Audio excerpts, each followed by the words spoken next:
In this heartwarming tale, a quiet maid named Brielle finds herself working at the Grand Whittaker estate, home to a reclusive millionaire who hasn't been seen in 3 years. Through secret notes and shared vulnerabilities, two lonely souls discover a connection that transcends social barriers. Join us for a story about healing, courage, and finding love in unexpected places. And before we start this story, comment below from where you are watching us. The morning sun shone through the dusty windows of Whittaker Estate as Brielle Dawson stepped out of the taxi, clutching her small suitcase. At 25 years old, with her dark hair pulled back into a neat bun, she stood nervously at the iron gates of what would be her new home and workplace. "This place is huge," she whispered to herself, staring up at the sprawling stone mansion that sat behind perfectly manicured lawns. The 3-story building with its many windows looked like something from a movie, not a place where a simple girl from the south side of Chicago would be living. Mrs. Peterson, the stern-faced housekeeper who had hired her over the phone, waited at the front entrance. Her grey hair was pulled into a tight bun and her black dress looked as stiff as her posture. "You're 5 minutes late, Miss Dawson," Mrs. Peterson said, checking her watch. "Mr. Whittaker runs a precise household, even if he is rarely seen." "I'm sorry," Brielle replied softly. "The taxi driver got lost." Mrs. Peterson nodded curtly. "Follow me. I'll show you to your quarters and explain your duties." As they walked through the grand entrance hall, Brielle couldn't help but stare at the marble floors, crystal chandeliers, and the grand staircase that curved upward to the second floor. Everything was immaculate, yet the house felt empty, like a museum after closing hours. "The staff consists of myself, Mr. Jenkins, the groundskeeper, Mrs. Winters, the cook, and now you," Mrs. Peterson explained as they climbed the stairs. "We all have our areas of responsibility. Yours will be the main floor, the library, and the west wing bedrooms." "What about the east wing?" Brielle asked, noticing how the older woman's eyes darted away. "The east wing is Mr. Whittaker's private quarters. No one enters without his permission, and he hasn't given anyone permission in 3 years." They continued to the 3rd floor, where the attic had been converted into staff quarters. Brielle's room was small but comfortable, with a single bed, a dresser, and a small bathroom attached. "Breakfast is at 6, lunch at noon, dinner at 6 in the evening. Your Sundays are free from noon onwards. Any questions?" Mrs. Peterson asked. Will I meet Mr. Whittaker?" Brielle asked. Mrs.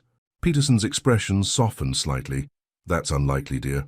Mr. Whittaker keeps to himself since the accident." "What accident?" Mrs. Peterson sighed. 3 years ago, Mr. Whittaker was engaged to be married to Vanessa Reynolds, a society woman from Boston. A week before the wedding, there was a terrible scandal. She was caught with his business partner. The betrayal was splashed across every tabloid in the country." "That's awful," Brielle said. "Yes, well, Mr. Whittaker retreated from public life after that, and when his mother passed away last year, he stopped coming out of the East Wing altogether. He communicates through notes and the house intercom system." Mrs. Peterson checked her watch again. "That's enough chatter for now. Unpack your things and be downstairs in 20 minutes. I'll show you where the cleaning supplies are kept." Left alone, Brielle sat on the edge of the bed and looked around her new home. It was so different from the cramped apartment she'd shared with her aunt, after her father had abandoned them when she was just a child. Her aunt had taught her to be invisible, to move through the world quietly and not draw attention to herself. Those lessons had served her well in her previous housekeeping jobs. "Keep your head down, do your work, and you'll be fine," she told herself as she changed into her uniform, a simple grey dress with a white apron. The next few weeks fell into a routine. Brielle woke early, ate breakfast with the other staff members, and then set about her cleaning duties. Mrs. Peterson was strict but fair, showing Brielle exactly how Mr. Whittaker liked things done. "He may not come out, but he notices everything," the older woman warned. The mansion was filled with beautiful things, paintings, sculptures, and pianos that no one played. In the library, thousands of books lined the walls from floor to ceiling, collecting dust. It became Brielle's favorite room to clean, and sometimes, when she was sure no one was around, she would run her fingers along the spines of the books and occasionally take one down to read a few pages. Despite the grandeur of the house, there was a sadness that hung in the air. At night, Brielle would sometimes see a light on in the east wing, a reminder that the mysterious owner of the house was awake, alone with whatever demons kept him locked away from the world. One evening, while the rest of the staff was watching television in the common room, Brielle slipped back to the library to return a copy of Pride and Prejudice she'd borrowed. She loved reading romance novels before bed, stories of love that seemed so far removed from her own quiet existence. As she placed the book back on the shelf, she noticed something odd. Behind the spot where the book had been, there was a folded piece of paper. Curious, she pulled it out and unfolded it. The handwriting was elegant, but masculine. "You move like someone carrying silence on her back. I see you sweeping corners as though you're trying to disappear. But I noticed you the day you fixed the torn curtain, like a ghost, quietly mending a soul. T.W." Brielle's hands trembled as she read the note again. T.W. Thorne Whitaker. He had been watching her. The thought sent a shiver down her spine that was both frightening and strangely exciting. She quickly looked around, half expecting to see someone watching, but the library was empty. Carefully, she folded the note and slipped it into her pocket, her heart pounding. The next morning, Brielle found herself paying more attention to the east wing door as she dusted the hallway. Was he behind there, watching her through some hidden camera? The thought made her nervous, and she dropped her feather duster twice. "Are you feeling well, Brielle?" Mrs. Peterson asked, noticing her jumpiness. "Yes, ma'am. Just a little tired, I think." "Well, pull yourself together. The library needs to be dusted again. Mr. Whitaker sent a note saying it wasn't up to standards yesterday." Brielle felt her cheeks grow hot. "I'll take care of it right away." In the library, she worked meticulously, making sure every surface gleamed. As she dusted a side table, she found another folded note under a paperweight. With shaking hands, she opened it. "I didn't mean to frighten you. I'm not good with people anymore. Words are easier when no one's looking back at you. I apologize if I overstepped. T.W."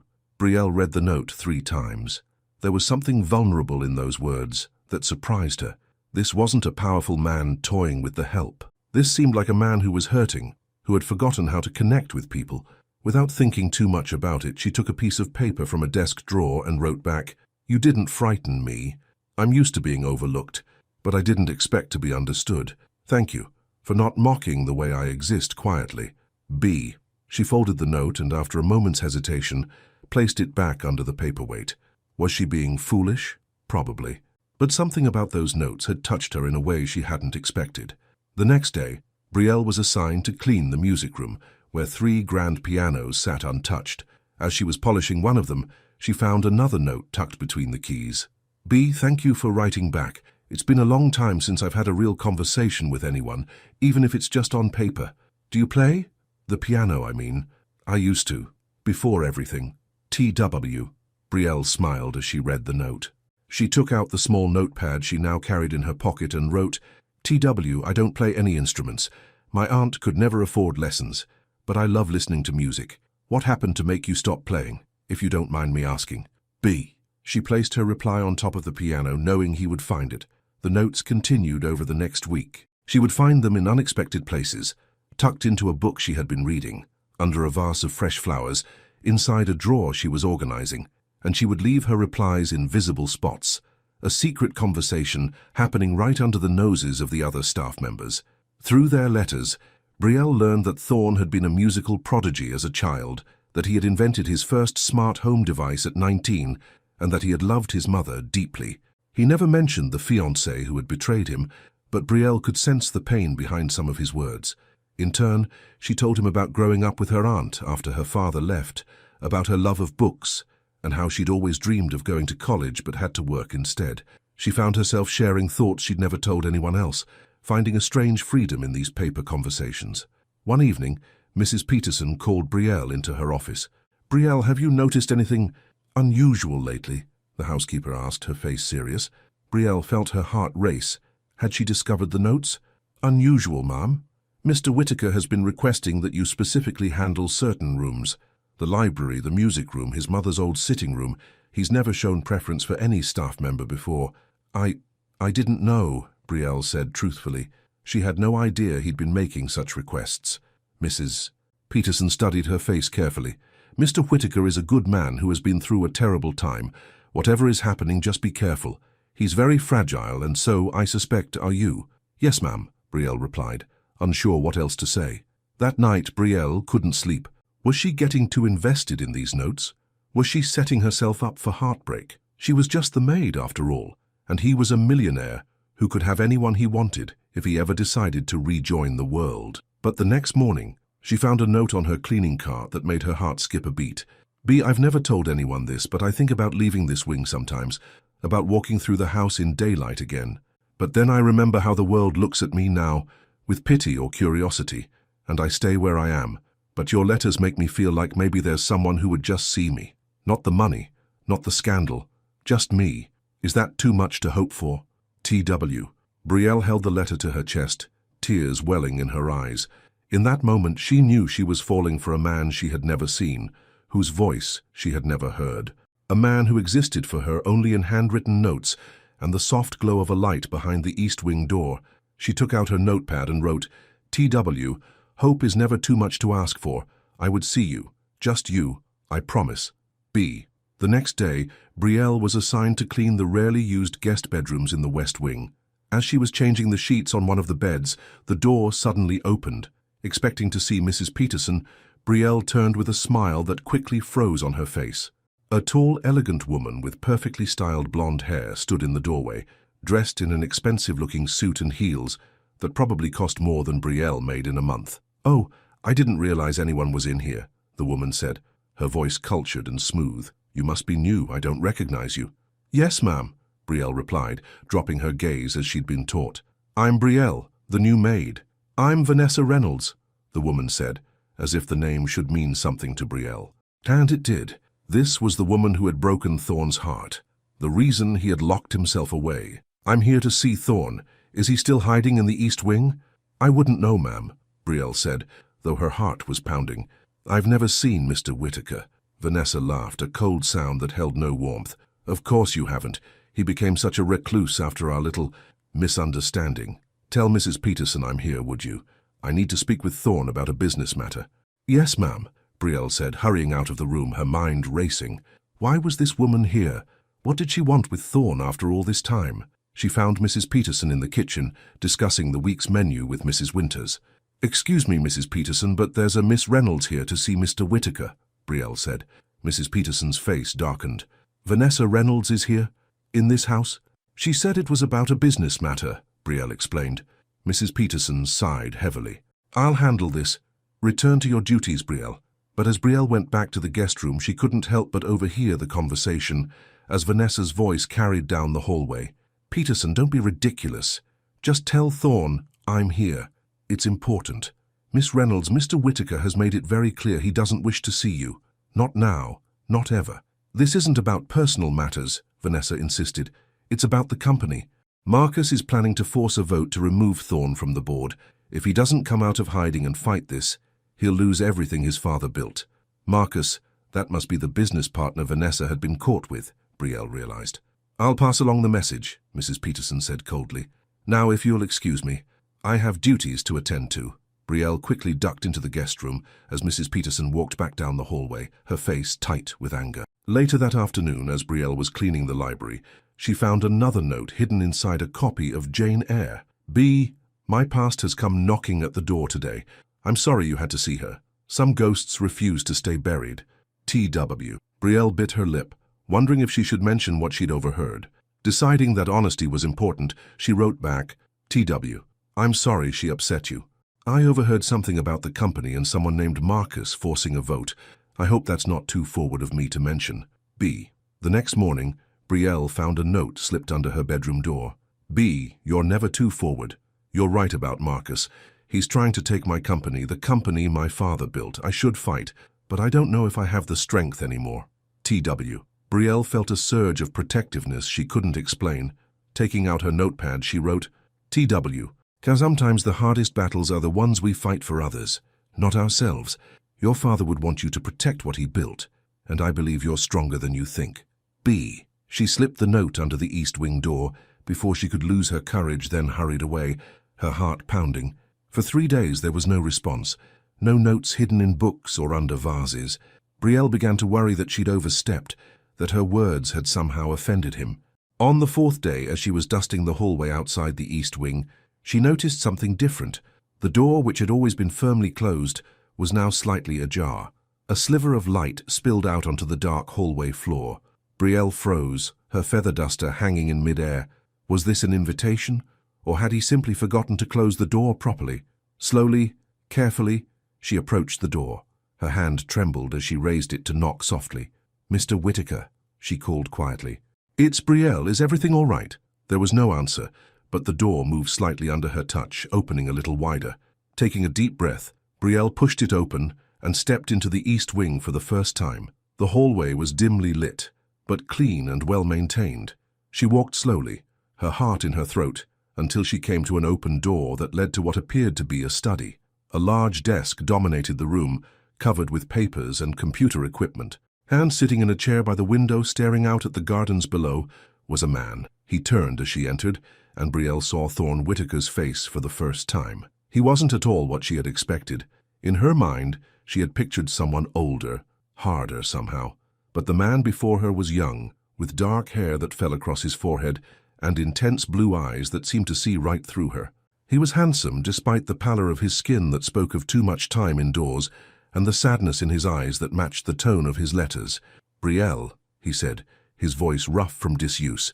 "You came." She stood frozen in the doorway, suddenly aware of how presumptuous it had been to enter his private space. "I'm sorry, Mr. Whittaker. The door was open, and I was worried—" "No," he interrupted, standing up. He was tall, taller than she had imagined. "Please don't apologize. I left the door open hoping you would come." "You did?" she asked, her voice barely above a whisper. He nodded, taking a step toward her. "Your note, about fighting for what my father built. It made me realize something. I've been hiding for so long, not just from the world, but from myself." "And now?" she asked. A small smile touched his lips, the first she had seen. "Now I think it's time to step back into the light." "Will you help me?" Brielle felt something shift inside her, a warmth spreading through her chest. "Yes," she said simply, "I will." And as they stood there, the reclusive millionaire and the quiet maid, something new began to take shape between them, something that had started with written words but now had the chance to become something far more real. Neither of them noticed Mrs. Peterson standing in the hallway, watching with a mixture of surprise and concern, wondering what would happen now that Thorne Whittaker had finally opened his door. The next morning, the staff gathered in the kitchen for breakfast as usual, but the atmosphere was different. Mrs. Peterson kept glancing at Brielle with a mixture of curiosity and concern, while Mrs. Winters and Mr. Jenkins whispered to each other when they thought no one was looking. "Is something wrong?" Brielle finally asked, unable to bear the tension any longer. Mrs. Peterson set down her teacup carefully. "Mr. Whittaker has requested that you join him for breakfast in the East Wing tomorrow morning." The room fell silent. No staff member had ever been invited to dine with Mr. Whittaker. "Oh," Brielle said, feeling her cheeks grow warm under everyone's stares. "I see. He's also asked that you assist him with organizing some papers in his study today, instead of your regular duties," Mrs. Peterson continued, her voice neutral, but her eyes watchful. Mr. Jenkins cleared his throat. "That's quite a change. The man hasn't spoken to anyone face-to-face in 3 years, and suddenly he's having breakfast dates." "It's not a date," Brielle protested, though her heart raced at the thought. "Whatever it is," Mrs. Peterson said firmly, "Mr.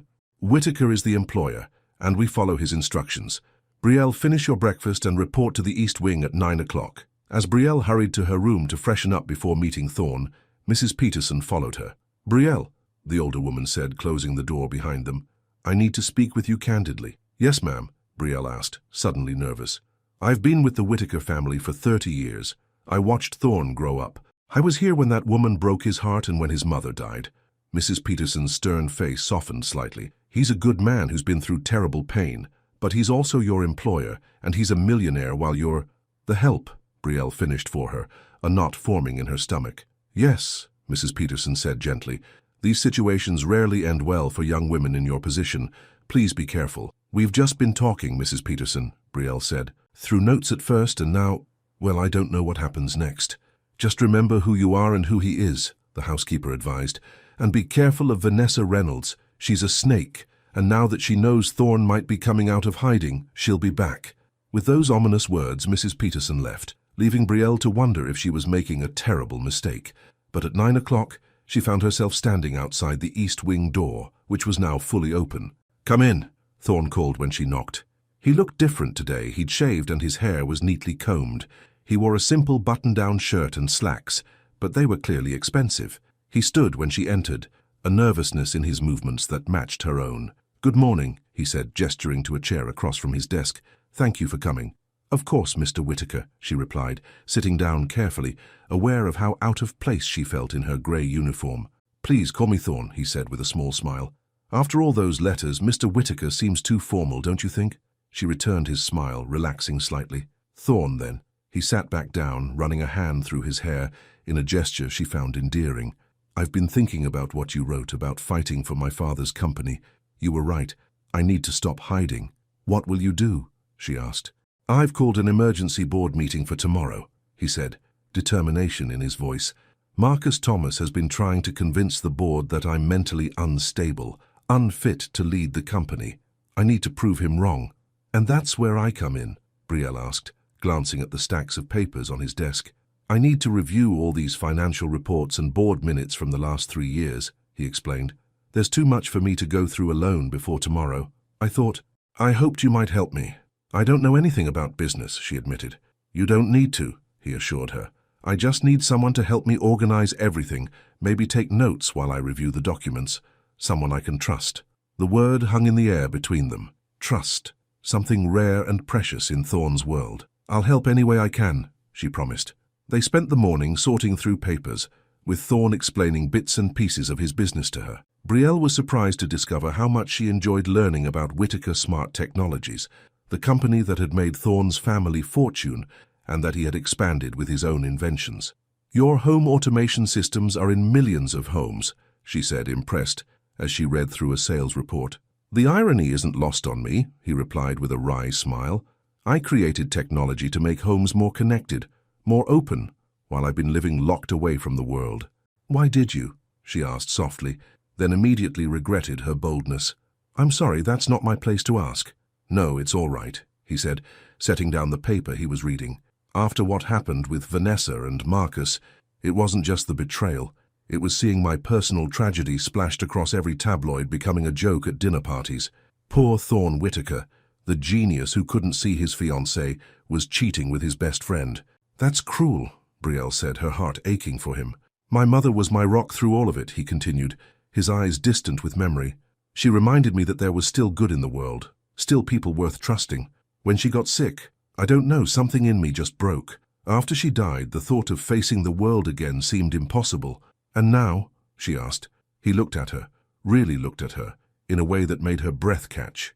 "Now I have a reason to try again." The moment was broken by the sound of the house phone ringing. Thorn answered it, his expression darkening. "I'll be right down," he said tersely, hanging up. He turned to Brielle. "Vanessa is here again. I need to deal with this once and for all." "Do you want me to leave?" she asked, standing up. "No," he said quickly, almost reaching for her hand, but stopping himself. Would you come with me? I could use the moral support." Brielle nodded, though her stomach churned at the thought of facing the glamorous Vanessa Reynolds again. Together they walked downstairs to the main parlor, where Vanessa was waiting, impeccably dressed as always. Her perfectly made-up eyes widened when she saw Thorn. "Well, well," she purred. "The hermit emerges at last, and with company no less." Her gaze swept over Brielle dismissively. "What do you want, Vanessa?" Thorn asked coldly, his voice steady despite the tension Brielle could see in his shoulders. "I told your housekeeper yesterday. Marcus is making his move. There's a board meeting tomorrow where he plans to have you declared mentally incompetent to run the company." "I know all about it," Thorn replied. "I've called my own emergency meeting for tomorrow morning." Vanessa looked genuinely surprised. "You have? Well, that's unexpected." "What I don't understand," Thorn said, taking a step closer to her, "is why you're warning me. You chose Marcus 3 years ago. Why aren't you celebrating my downfall with him?" Vanessa's perfect smile faltered. "Things with Marcus aren't what I expected. He's changed since getting more power in the company." "And you've suddenly developed a conscience?" Thorn asked skeptically. "I made a mistake, Thorn," she said, her voice softening as she reached out to touch his arm.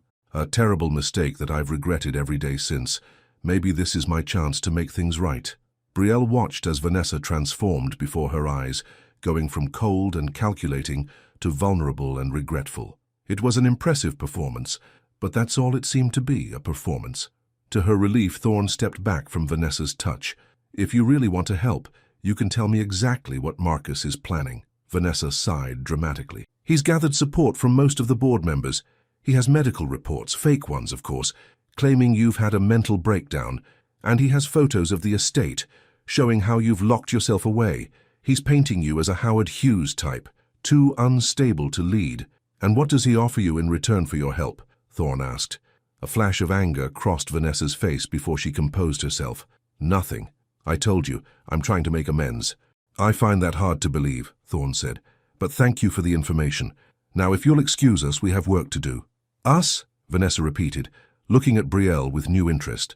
Don't tell me you've fallen for the help, Thorne. How cliché. Brielle felt her cheeks burn with embarrassment and anger. That's enough, Thorne said sharply. Brielle has been more honest and helpful than you ever were. Now please leave my house. Vanessa's mask of contrition fell away, revealing the cold calculation beneath. Fine, but don't say I didn't try to warn you. Marcus will destroy you tomorrow, and when he does, don't come crying to me. With that, she stormed out, her high heels clicking angrily on the marble floor. After she left, Thorne turned to Brielle, apology in his eyes. I'm sorry you had to witness that. It's all right, Brielle said, though her hands were shaking slightly. Do you think she was telling the truth about the board meeting? Partly, Thorne said, leading her back upstairs to his study. But Vanessa never does anything unless there's something in it for her. She wanted to see if I was vulnerable, if there was a way back into my life now that Marcus has apparently disappointed her. She still has feelings for you, Brielle observed, trying to keep her voice neutral. Thorne gave a harsh laugh. Vanessa has feelings for wealth and status. She thought I was her ticket to both, until a better opportunity came along with Marcus. Now that he's proving difficult, she's looking for a backup plan. They spent the rest of the day preparing for the board meeting, with Thorne growing more confident as he immersed himself in the business he had neglected for too long. Brielle was impressed by his intelligence and his growing determination to fight for his father's legacy. When evening came, Thorne insisted that they take a break and have dinner together in the small sitting room adjacent to his study. It was the first time Brielle had eaten a meal outside the staff dining area, and she felt self-conscious sitting across from Thorne at the elegantly set table while Mrs. Winters served them. Thank you, Mrs. Winters, Thorne said, as the cook placed a delicious-looking roast chicken dinner before them. It's been too long since I've enjoyed your cooking properly. Mrs. Winters smiled, clearly pleased. It's good to see you out and about again, Mr. Whittaker. She gave Brielle a knowing look before leaving them alone. The staff is talking, aren't they? Thorne asked after she left. Brielle nodded. They're curious about this. She gestured between them, unsure how to define what was happening. And what do you think this is? He asked softly. Brielle looked down at her plate, gathering her courage. I don't know. You're my employer, and I'm just— Don't say just the maid, he interrupted. You're the woman whose words brought me back to life, the woman who saw me when I was invisible to everyone else. And you're the man who noticed me when no one else did, she replied, finally meeting his gaze. But Thorne, we come from different worlds. Mrs. Peterson reminded me of that this morning. Ah, Mrs. Peterson, he said with a small smile. Always the protector. She's worried about you, and she should be. I don't have the best track record with relationships. One bad experience doesn't define you, Brielle said. No, but 3 years of hiding from the world might, he countered. Brielle, I don't know what this is either, but I know that I want to find out. If you do too. She smiled, her heart full. I do. The next morning, Brielle helped Thorne prepare for the board meeting. He looked handsome and commanding in his tailored suit, though she could see the nervousness behind his confident facade. You'll be great, she assured him, as Jenkins brought the car around to the front of the house. Thank you, Thorne said, taking her hand impulsively. For everything. I couldn't have done this without you. She squeezed his hand. Go show them who Thorne Whittaker really is. After he left, the house felt strangely empty. Brielle tried to focus on her regular cleaning duties, but her mind kept wandering to Thorne and the board meeting. What was happening? Was Marcus succeeding in his plan to take over the company? Around lunchtime, Mrs. Peterson found her in the library, absently dusting the same shelf for the 3rd time. Mr. Whittaker called, the housekeeper said. He asked that you meet him in the East Wing at 3 o'clock. He sounded different. Different how? Brielle asked, worry creeping into her voice. Excited, Mrs. Peterson replied, looking as puzzled as Brielle felt. He said to tell you, we won. Relief flooded through Brielle. He won the board meeting? That's wonderful. Mrs. Peterson nodded, though her expression remained guarded. Yes, it seems so. Brielle, may I speak frankly again? Of course, Brielle said, setting down her duster. Things are moving very quickly between you and Mr. Whittaker. I've seen this kind of whirlwind before, and it doesn't always end well, especially when there are such differences in position and wealth. I know you're concerned, Brielle said gently, and I appreciate it, but Thorn and we understand each other in a way I can't explain. It's not about his money or my position. I hope you're right, Mrs. Peterson said. Just promise me you'll be careful with your heart. And his. He's more fragile than he appears. I promise, Brielle assured her. At 3 o'clock, Brielle knocked on the east wing door, which was once again open. Thorn called for her to come in, and she found him in his study, his tie loosened and a triumphant smile on his face. We did it, he exclaimed, jumping up from his desk and spinning her around in an impulsive hug before setting her down, looking slightly embarrassed by his own enthusiasm. Sorry, it went better than I could have hoped. Tell me everything, she said, laughing at his boyish excitement. Marcus didn't expect me to show up, Thorn explained, pacing the room energetically. He had this whole presentation prepared about my mental state, with fake medical reports and everything. Then I walked in, perfectly calm and collected, with all the financial documentation we organized yesterday, showing how he's been slowly embezzling from the company. He was stealing, Brielle gasped. For years, Thorn nodded. It was all there in the reports once I knew what to look for. Small amounts at first, then bigger ones as he gained more control. By the end of the meeting, he was the one being removed from the board, not me. That's amazing, Brielle said, genuinely happy for him. I'm so proud of you. Thorn stopped his pacing and looked at her with an intensity that made her breath catch. There's more. After the meeting, I ran into Vanessa in the lobby. She was waiting for Marcus, expecting to celebrate their victory. What happened? Brielle asked. She tried to convince me that she had no idea what Marcus was planning, that she really had been trying to help me. He shook his head in disbelief. The same old Vanessa, always looking for an angle, but for the first time I saw her clearly, and I felt nothing. No pain, no anger, not even resentment. Just nothing. That's a good thing, isn't it? Brielle asked. It's wonderful, Thorn said, taking her hands in his. It means I'm finally free of the past, and it's all because of you, Brielle. Your letters, your belief in me. You gave me the strength to step back into the light. Before she could respond, he leaned forward and kissed her softly. It was a gentle kiss, tentative and questioning, and when he pulled back, there was uncertainty in his eyes. I'm sorry, he said quickly. I shouldn't have. Brielle silenced him by standing on her tiptoes and kissing him back, a little more confidently. When they parted, they were both smiling. Don't apologize, she whispered. Brielle, he said, still holding her hands. I know this is fast, and there are 1,000 reasons why this might be complicated, but I've never felt this way about anyone, not even Vanessa. With her, it was all surface, the perfect society couple. But with you, it's real. You saw me at my worst and still believed in me. And you saw me when no one else did, she replied. Not as a maid, but as a person. He brushed a strand of hair from her face.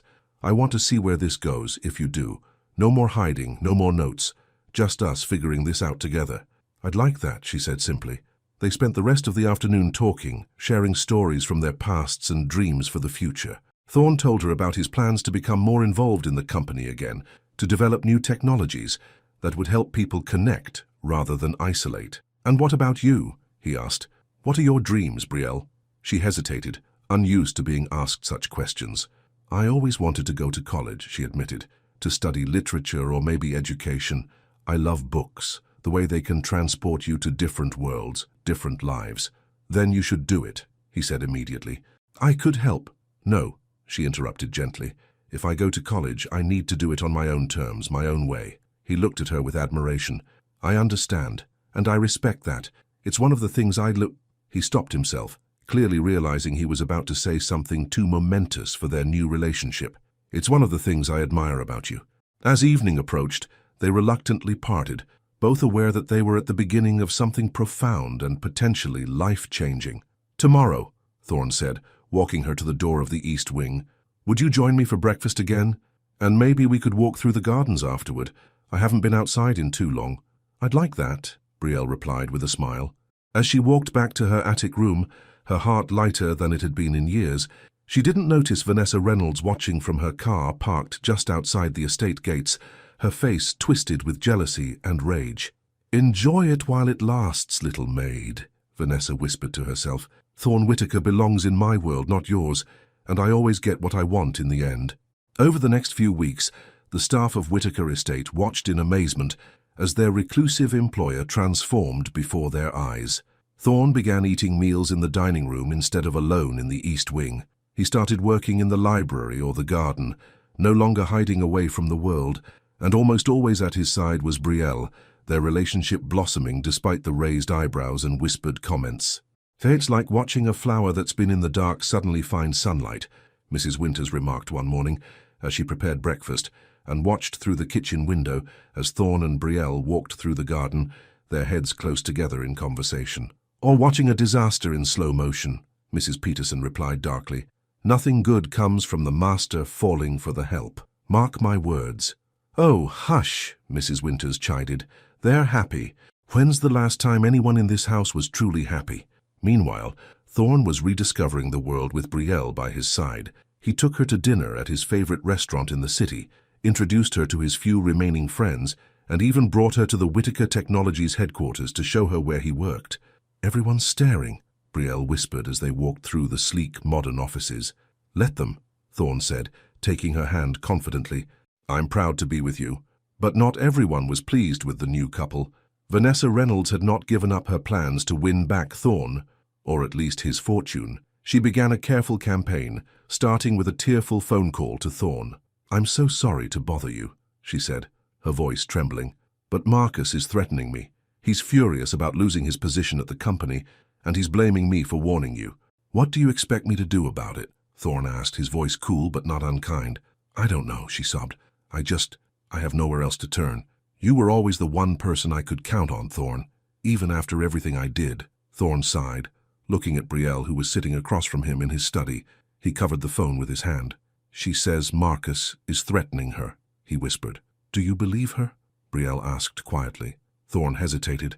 "Marcus does have a temper. And he did lose everything because of me." "Because of his own actions," Brielle corrected gently. Thorne nodded, then uncovered the phone. "Vanessa, I'll speak to Marcus. Tell him to leave you alone. But that's all I can do." "Thank you," Vanessa replied, relief evident in her voice. "You always were the better man, Thorne. I was such a fool to let you go." After he hung up, Thorne looked troubled. "I don't trust her, but I can't just ignore her if she's in danger." "Of course not," Brielle agreed. "You're a good person, Thorne. That's one of the reasons I care about you so much." He smiled, pulling her close. "And how much is that, exactly?" "More than I ever thought possible," she admitted, resting her head against his chest. But as their relationship deepened, the differences in their backgrounds became more apparent. Thorne wanted to buy Brielle expensive gifts, designer clothes, jewelry, even a car, but she refused them all. "I don't want those things," she insisted. "I never have. I just want to make you happy," he said, frustrated. "You do make me happy," she assured him, "just by being you, not by buying me things." It was a concept Thorne struggled to understand, having grown up with wealth and privilege, but he tried for her sake. One evening, Thorne invited Brielle to accompany him to a charity gala for the Children's Hospital, his first public appearance since his self-imposed isolation. It would also be their first official appearance as a couple in society. "I don't have anything to wear to something like that," Brielle said, panicking slightly. "I could," Thorne began. "No," she cut him off, knowing he was about to offer to buy her a dress. "I'll figure something out." In the end, she borrowed a simple black dress from Mrs. Peterson, who had kept some of her nicer clothes from her younger days. It wasn't designer fashion, but it was elegant and fit Brielle well enough with a few quick alterations. "You look beautiful," Thorne said sincerely, when he saw her coming down the stairs the night of the gala. "Thank you," she replied, smoothing the dress nervously. "I'm terrified." He took her hand. "Don't be. Just be yourself. That's more than enough." The ballroom of the Grand Hotel was filled with the city's elite when they arrived.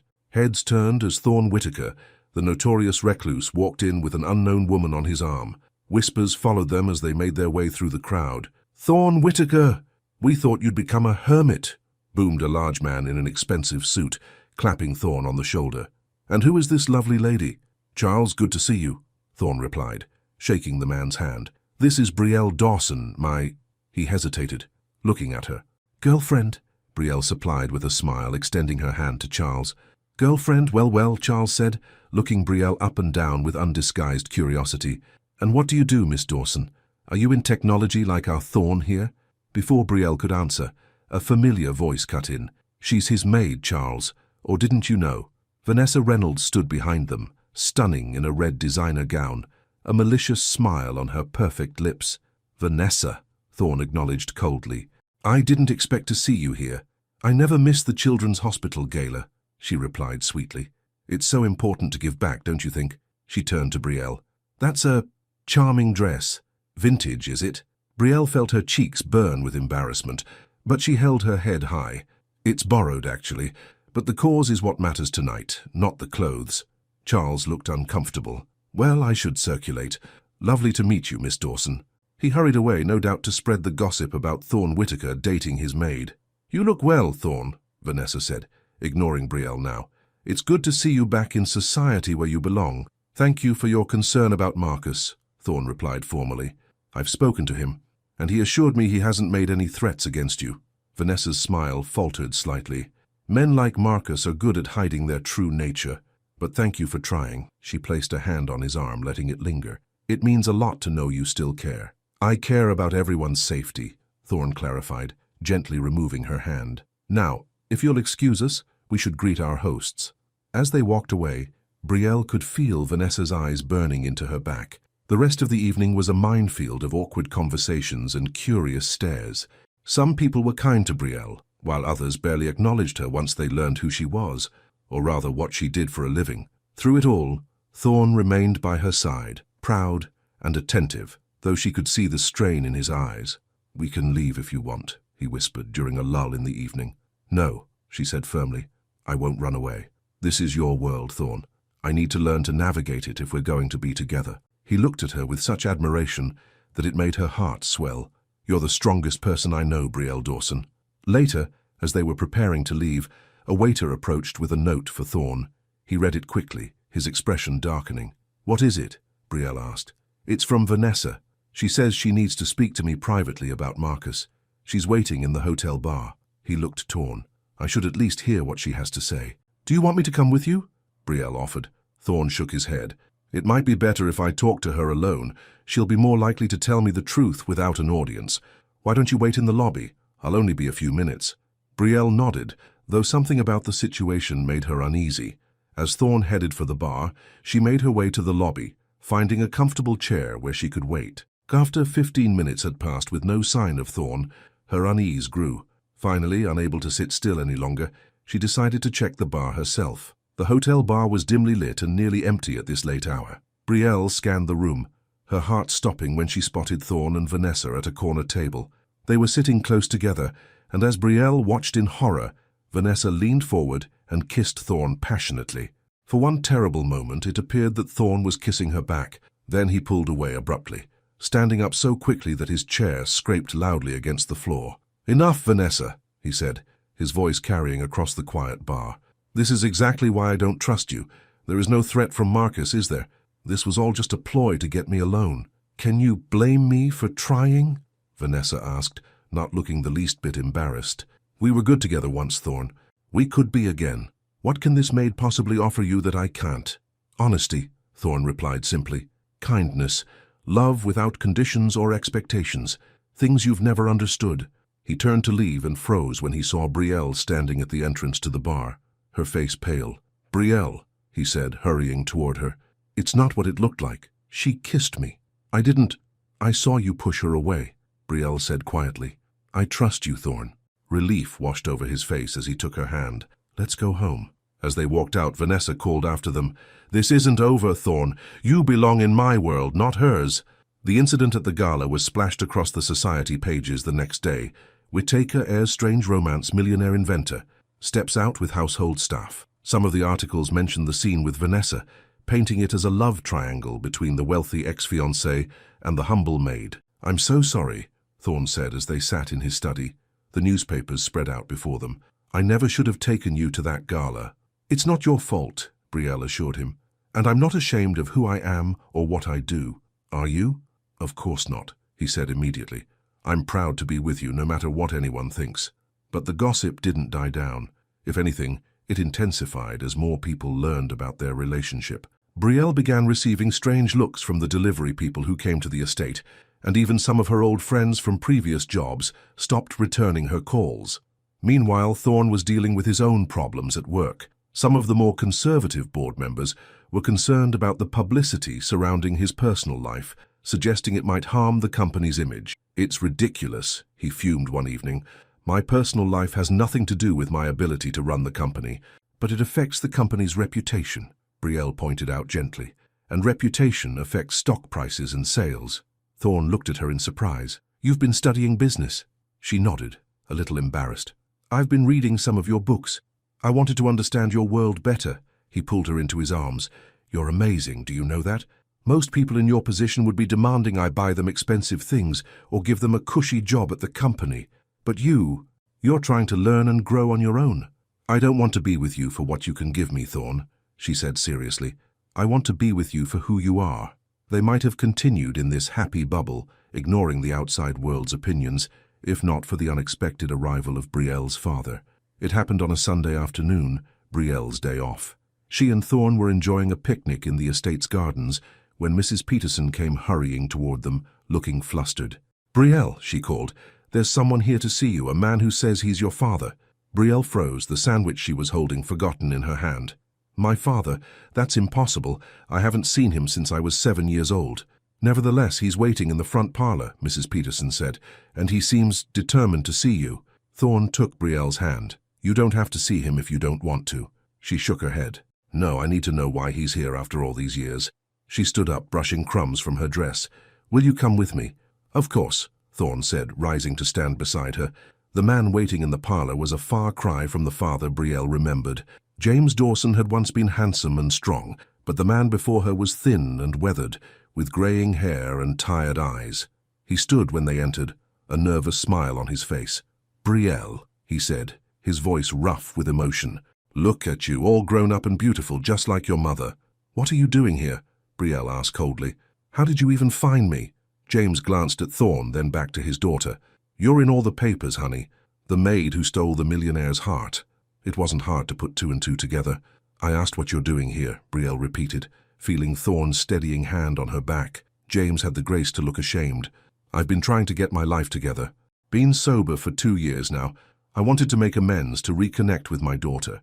16 years, Brielle said, her voice shaking. 16 years without a word, without a birthday card, without even knowing if you were alive or dead. And now you want to reconnect? "I know I don't deserve your forgiveness," James admitted, "but I'm trying to do better. I've got a steady job now, as a mechanic in the city."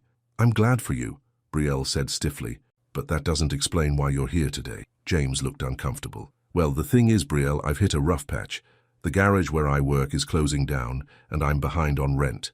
I thought maybe, seeing as you're doing so well for yourself now." He glanced meaningfully at Thorne. The implication was clear, and Brielle felt sick to her stomach. "You want money. That's why you're here." "Not just money," James protested weakly. "I really do want to be part of your life again. Now that I'm dating someone wealthy," Brielle finished for him, anger replacing her shock. "Get out." "Brielle, please," James begged. "Just a small loan to tide me over. $5,000, that's all I need." "I said get out," Brielle repeated, tears burning in her eyes. "I think you should leave," Thorne said firmly, stepping forward. "Now." James's face hardened. "Fine, but don't think this is over, Brielle. I'm still your father. I have rights." "You gave up those rights when you walked out on a 7-year-old girl," Brielle said bitterly. "Please don't come back." After James left, Brielle collapsed onto the sofa, tears streaming down her face. Thorne sat beside her, holding her as she cried. "I'm so sorry," he whispered, stroking her hair. "What can I do?" "Just hold me," she replied, burying her face against his chest. "Just hold me." They thought they'd seen the last of James Dawson, but they were wrong. The next day, a tabloid ran a story. Maid's troubled past, the secret shame of Thorne Whitaker's new girlfriend.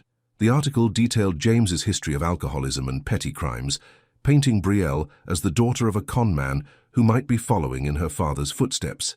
"He sold his story," Brielle said numbly, staring at the newspaper. "My own father sold my story to the tabloids." Thorne was furious. "I'll sue them for libel. They can't print these lies about you." "But they're not all lies, are they?" Brielle said sadly. "He is my father. He is an alcoholic with a criminal record. The only lie is the implication that I'm somehow like him." The scandal grew as more tabloids picked up the story, digging into Brielle's past, interviewing former employers and neighbors. Someone even found her aunt, who reluctantly confirmed that Brielle had grown up in poverty after being abandoned by her father. Worst of all was the effect on Thorne's business. Several important clients, uncomfortable with the negative publicity, began cancelling their contracts. The board called an emergency meeting to discuss the situation. "They want me to break up with you," Thorne said bluntly when he returned from the meeting. "Or at least they want our relationship to be less public until the scandal dies down." "What did you tell them?" Brielle asked, her stomach in knots. "I told them to go to hell," Thorne replied, pulling her into his arms. "My personal life is none of their business, and I love you, Brielle. I'm not going to hide that or be ashamed of it." It was the first time he'd said those words, and despite everything, Brielle felt a wave of happiness wash over her. "I love you too," she whispered. But the next day brought more trouble. Vanessa Reynolds appeared at the estate, looking smug. "I need to speak with Thorne," she told Mrs. Peterson. "It's about the company." When Thorne and Brielle met her in the parlor, Vanessa didn't bother with pleasantries. "The board has asked me to mediate," she announced. "They're concerned about the direction of the company and the distractions in your personal life." "The board has no right to dictate my personal life," Thorne said coldly, "and I find it hard to believe they sent you as their representative." Vanessa smiled. "Not officially, perhaps, but I still have friends on the board, friends who trust my judgment. And my judgment is that this scandal with Brielle's father is harming the company you've worked so hard to build." "So what exactly are you proposing?" Thorne asked. "A compromise," Vanessa replied smoothly. "Keep your relationship with Brielle private for now. No more public appearances, no more photos in the press. Let the scandal die down naturally. In the meantime, you and I can be seen together at business functions. Strictly professional, of course." "You're unbelievable," Brielle said, finding her voice at last. "This isn't about the company at all. This is about you trying to get close to Thorne again." Vanessa's perfect mask slipped for a moment, revealing the calculation beneath. "Think what you want, but the fact remains that Thorne's association with you is costing him, professionally and financially. The question is, do you care enough about him to do what's best for his future?" "Don't you dare try to manipulate her," Thorne said angrily. "Brielle is the best thing that's ever happened to me. If the board can't see that, it's their loss." "Is it?" Vanessa challenged. "What about the people who work for you, Thorne? The families that depend on Whittaker Technologies for their livelihoods? Are you willing to risk their futures for a romance that's doomed to fail?" Her words hit home, and Brielle could see the conflict in Thorne's eyes. He was responsible for hundreds of employees, people who had been loyal to his family for years. Could he really put all of that at risk? "I need to think," Thorne said finally. "Please leave, Vanessa." After she left, Thorne and Brielle sat in silence for a long moment. "She's right about one thing," Brielle said quietly. "Your company is suffering because of me." "No," Thorne protested. "It's suffering because of narrow-minded people who can't accept that I fell in love with someone who doesn't fit their idea of a suitable partner." "But the result is the same," Brielle pointed out, "and I can't bear the thought of people losing their jobs because of our relationship." "What are you saying?" Thorne asked, a note of fear creeping into his voice. "I don't know," Brielle admitted, "but maybe we need to consider what's best for everyone, not just ourselves." That night, Brielle couldn't sleep. She lay awake in her attic room, thinking about everything that had happened. Her father's unexpected return, the tabloid stories, the pressure from the board, Vanessa's thinly veiled threats. It was all becoming too much. And then there was Thorne, who had been nothing but supportive and loving through it all. He deserved better than to have his life and business thrown into chaos because of her. By morning, Brielle had made her decision. She packed her few belongings into the same small suitcase she'd arrived with and wrote a letter to Thorne. Her tears fell on the paper as she wrote, but her resolve didn't waver. "Dear Thorne," she wrote, "I love you too much to watch your life fall apart because of me. You have worked too hard and overcome too much to lose everything now. I'm going away for a while to give you space to fix things with the company. Please don't try to find me. This is for the best. All my love. Brielle." She placed the letter on his desk in the East Wing, knowing he would find it when he woke up.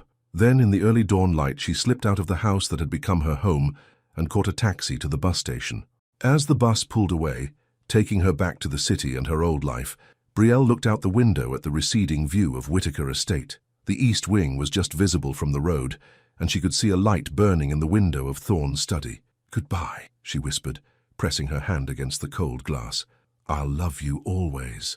What she couldn't see was Thorne, standing in his study, reading her letter with growing horror and desperation.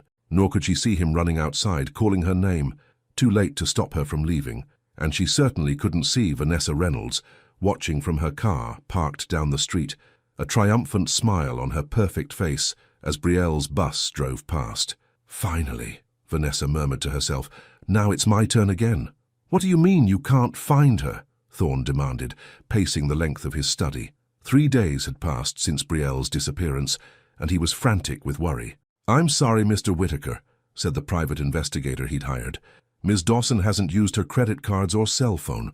She hasn't contacted her previous employers or any known friends. It's like she's deliberately trying not to be found." "Keep looking," Thorne insisted, running a hand through his disheveled hair. He hadn't slept properly since finding Brielle's letter. She has to be somewhere. After the investigator left, Mrs. Peterson entered with a tray of food. "You need to eat something, sir," she said gently, setting the tray on his desk. Thorne ignored the food. "Did she say anything to you before she left? Give any hint where she might go?" Mrs. Peterson shook her head sadly. "No, sir, but Brielle is a smart girl with a good heart. She clearly believes she's doing what's best for you." "She's not," Thorne said, slamming his fist on the desk. "Without her, none of this matters. Not the company, not the money, nothing." "Then perhaps you should focus on fixing the problems that drove her away," Mrs. Peterson suggested, "so that when you do find her, she'll have no reason to leave again." Thorne looked up, a new determination in his eyes. "You're right, and I know exactly where to start." Meanwhile, Brielle had found a small apartment in a modest neighborhood on the other side of the city. It was nothing like the luxury of Whitaker Estate, but it was clean and affordable. She'd withdrawn her savings, enough to cover a month's rent and expenses while she looked for work. Most importantly, it was far from anywhere Thorne might think to look for her.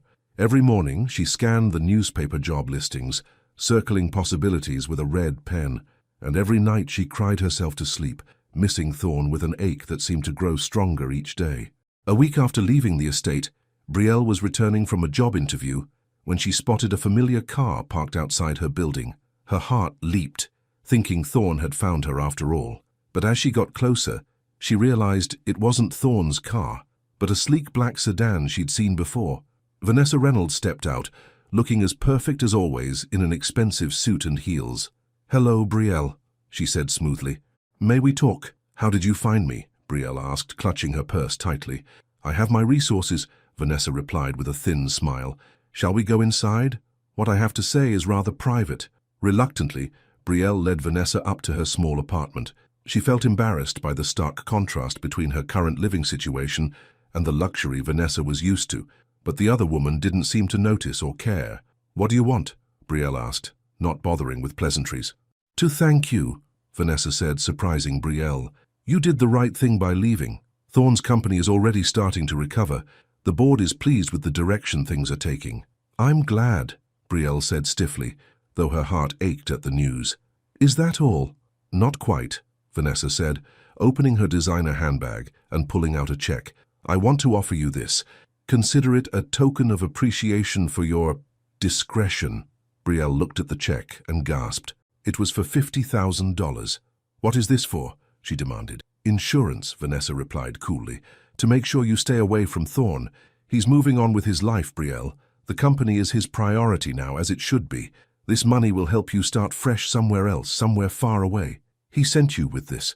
Brielle asked, her voice barely a whisper, as she felt her heart breaking all over again. Vanessa hesitated, then smiled. "Let's just say we have an understanding. The company comes first." Brielle stared at the check, temptation warring with pride. The money would solve all her immediate problems. She could pay off her aunt's medical bills, maybe even start taking college classes, but something didn't feel right. "If Thorne wanted to give me money, he would have done it himself," she said finally, handing the check back to Vanessa. "And if he's really moving on, I don't need to be paid to stay away. I already made that choice." Vanessa's perfect smile faltered. "Don't be a fool, Brielle. This is a generous offer. You won't get another." "I don't want your money," Brielle said firmly. "Now please leave." Vanessa's expression hardened. "Fine. Have it your way. But know this. Thorne and I are rebuilding our relationship. The board is pushing for it, and he's not fighting it. Whatever you thought you had with him is over. He's back where he belongs, in my world." After Vanessa left, Brielle sank onto her worn sofa, her mind racing. Was Vanessa telling the truth? Had Thorne really moved on so quickly? And if he had, Why would Vanessa bother tracking her down to offer her money? Something wasn't adding up, and Brielle decided it was time to find out the truth. Back at Whitaker Technologies, Thorne called an emergency board meeting. The boardroom fell silent as he entered, his expression serious and determined. "Gentlemen, ladies," he began, standing at the head of the table. "I've called this meeting to address the concerns about my personal life and its impact on this company." Marcus Thomas, who had somehow managed to retain a seat on the board despite his earlier scheming, spoke up. "It's about time, Thorne. The scandal with your domestic help has cost us 3 major contracts." "Her name is Brielle Dawson," Thorne corrected coldly. "And yes, the publicity surrounding our relationship has created challenges, but not because of anything Brielle did wrong. The fault lies with a society that judges people based on their jobs or backgrounds, rather than their character." "That's all very noble," said Eleanor Richards, one of the oldest board members, "but the fact remains that our stock has dropped 15 points since the tabloids got hold of the story about her father. Which brings me to my announcement," Thorne continued. "I've spent the past week personally reaching out to each of our major clients. I've explained the situation and reassured them of our commitment to excellence. As a result, 2 of the 3 contracts have been reinstated, and the 3rd is considering our new proposal." Murmurs of surprise rippled through the room. "Additionally," Thorne went on, "I've been working on a new smart home security system that addresses the privacy concerns many consumers have raised. The preliminary patent was approved yesterday, and early market research suggests it could increase our revenue by 30% in the next fiscal year." "That's impressive," admitted Marcus reluctantly. "But none of that addresses the fundamental issue," argued Richard Daniels, another board member. "Your relationship with this woman continues to be a liability. Vanessa Reynolds has suggested a solution that we find quite reasonable." "Ah, yes, Vanessa," Thorne said, his voice dangerously calm. "Let's talk about her, shall we? Jenkins, please come in." The door opened, and Jenkins, Thorne's groundskeeper, entered carrying a tablet. "Mr. Jenkins has been helping me with a little investigation," Thorne explained. "Jenkins, would you please play the recording?" Jenkins tapped the tablet, and Vanessa's voice filled the room. "I don't care what it costs. I want dirt on the Dawson girl. Anything we can use. And keep pushing those board members. Remind them how much money they'll lose if Whitaker Technologies gets tangled up in this scandal.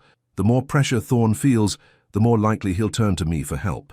The recording ended, and the boardroom was silent with shock. "That was a private conversation between Vanessa Reynolds and a private investigator she hired," Thorne explained.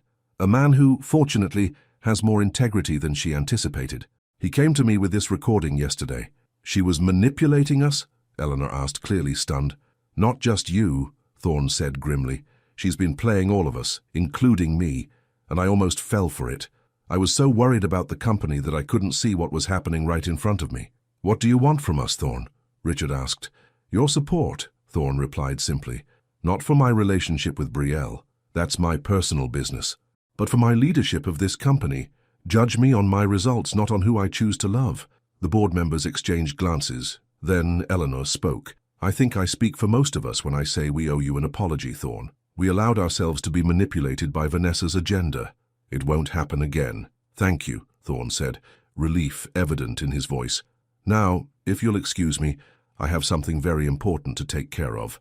As he left the boardroom, Jenkins fell into step beside him. "Any word from the other investigators?" "Nothing yet," Thorne replied, his jaw tight with worry. "It's like she's vanished, Jenkins. What if I can't find her?"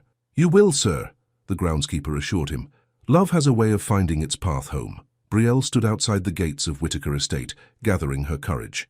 After Vanessa's visit, she'd spent a sleepless night wrestling with doubts and questions.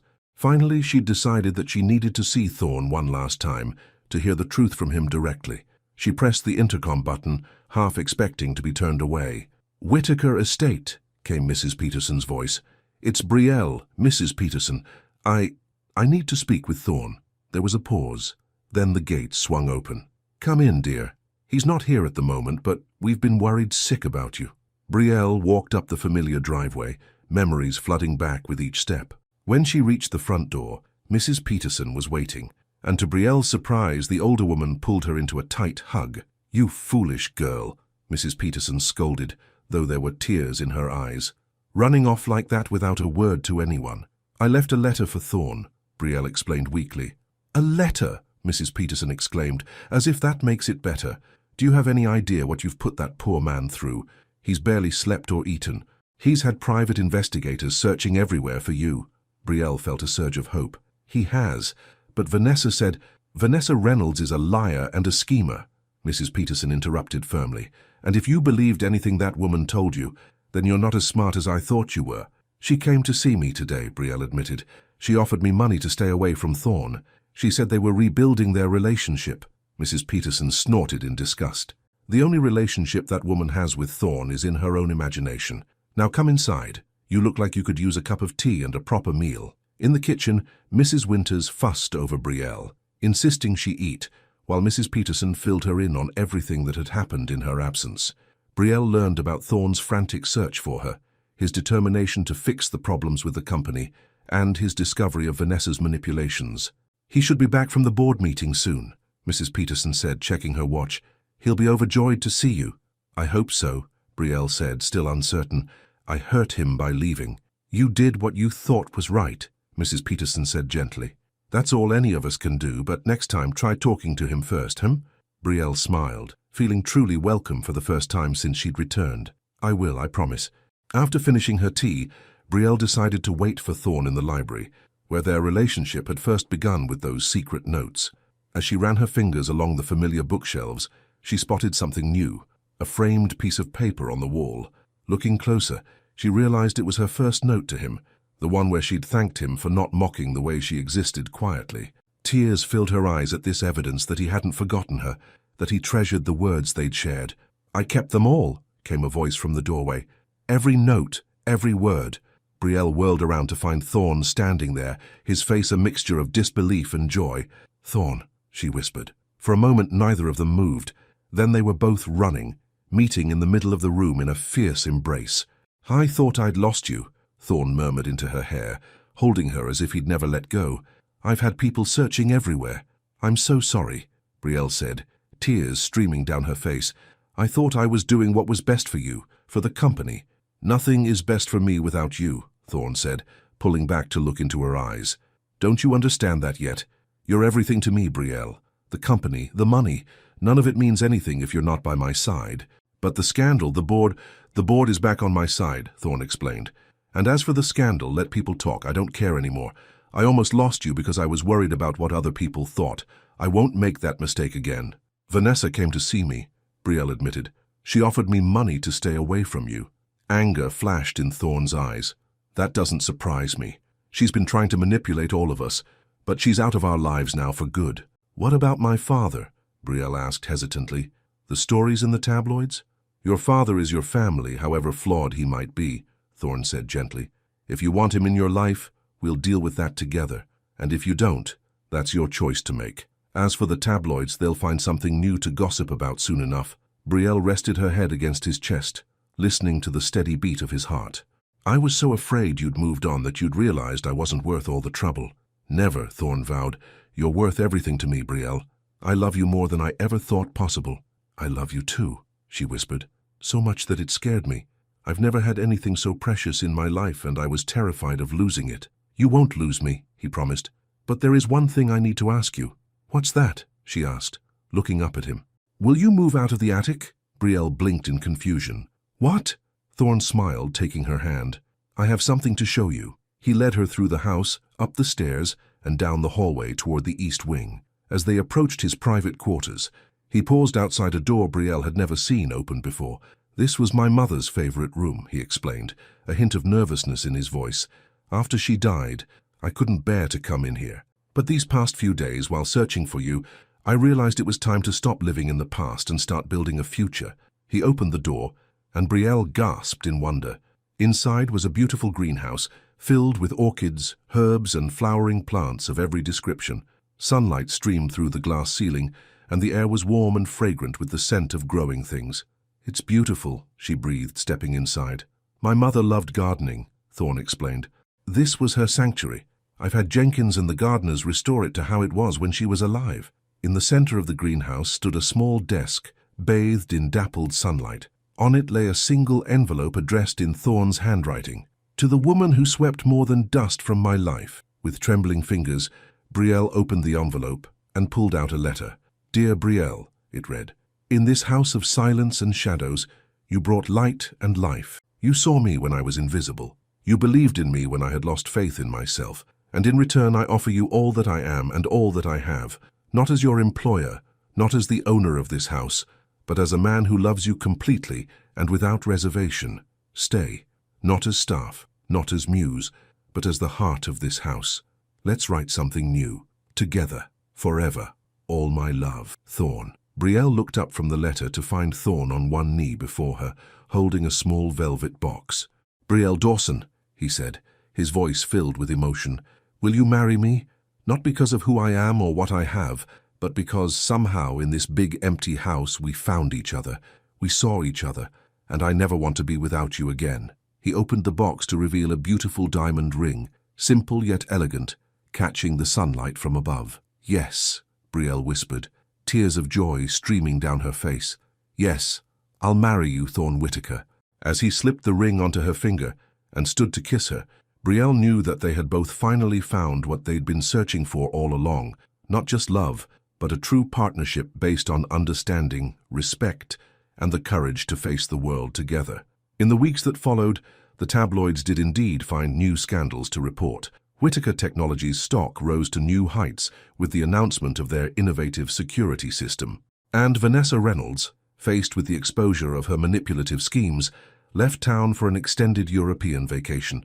As for James Dawson, Brielle decided to give her father one more chance, not with money, but with the opportunity to prove he truly wanted to be part of her life.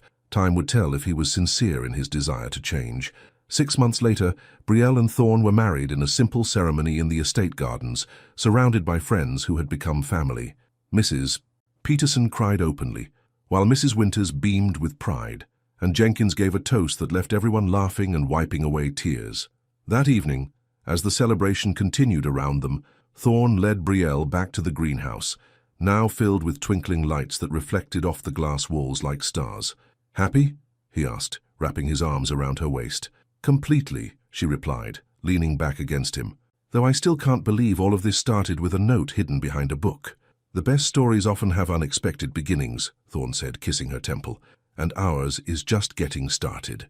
On the small desk in the center of the greenhouse lay a leather-bound journal open to the first page. Written in Thorn's elegant handwriting were the words, "The letters that changed everything, a new chapter." And beneath it, in Brielle's neat script, "Once upon a time, two lonely souls found each other in the silence between words. Together, they would write their story, one day at a time, in a house no longer filled with shadows, but with light and love and the promise of a future brighter than either of them had dared to dream." The end.